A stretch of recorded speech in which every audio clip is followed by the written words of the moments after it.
Sa Mindanao, umabot na sa higit 20 individual na naiulat na nasawi dulot ng pagbaha at pagguho ng lupa sa ilang mga lugar sa rehiyon. Patuloy naman ang mabilis na aksyon ng pamahalaan para sa mga apektadong pamilya.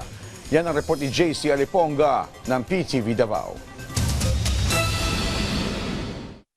Nagdulot ng malawakang pinsala ang hanging habagat na pinalakas ng bagyong Inday sa Socsargen at Bukidnon.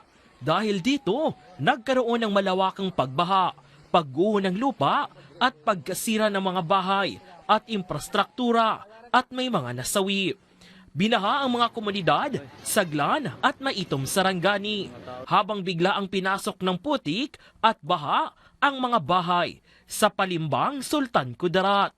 Dahil dito, nagpatupad ng maagang paglikas ang pamahalaang panlalawigan sa mga lugar na mataas ang panganib upang maiwasan na madagdagan ang mga biktima.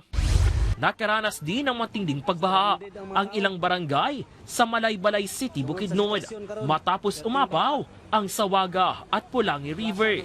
Higit 280 na pamilya din ang inilika sa mga evacuation center.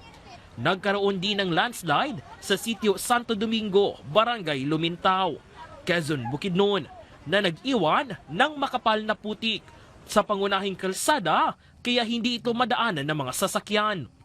Ayon sa pinakahuling datos ng NDRRMC, umaabot na sa 17 ang nasawi sa Mindanao, 15 dahil sa landslide sa Malapatan, Sarangani at Calanogas, Lanao del Sur, habang 2 naman ang nalunod sa baha sa Bukidnon.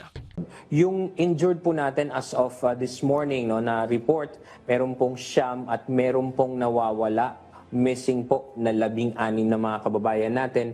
Ito naman po ay nanggagaling sa, ito pa rin ay yung doon sa Sarangani and then ganun din sa Abad Santos at saka sa meron din po doon sa Maguindanao. Nananatiling sarado sa mga sasakyan ang bahagi ng Kapalong Talaingod Valencia Road sa sitio Balacayo, San Fernando dahil sa malaking landslide. Hindi pa rin madaanan ng maliliit na sasakyan ang kalsada sa sitio Santo Domingo, Barangay Lumintao, Quezon, Bukidnon dahil sa makapal na putik. Patuloy din ang pagbibigay ng tulong ng pamahalaan sa mga pamilyang apektado ng hanging habagat. Ayon sa NDRRMC, umaabot na sa higit 15,000 na pamilya ang apektado, mahigit 5,000 sa Socsargen at mahigit 10,000 naman sa Bukidnon. 45 million pesos worth or more than 45 million pesos worth of humanitarian assistance ang naipaabot ng DSWD sa mga naapektuhang mga pamilya. At yan po ay binubuo ng mga family food packs, ready-to-eat food boxes, gayon din po ng mga non-food items, and of course, financial assistance sa ilalim po ng assistance to individuals in crisis situation.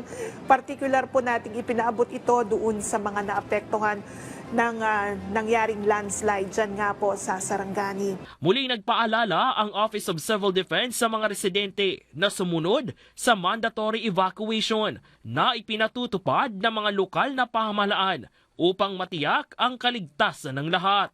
Patuloy rin ang pagbibigay ng tulong sa mga apektadong pamilya, alinsunod sa direktiba ni Pangulong Ferdinand Marcos Jr. Mula dito sa Davao City, JC Aliponga para sa Bayan.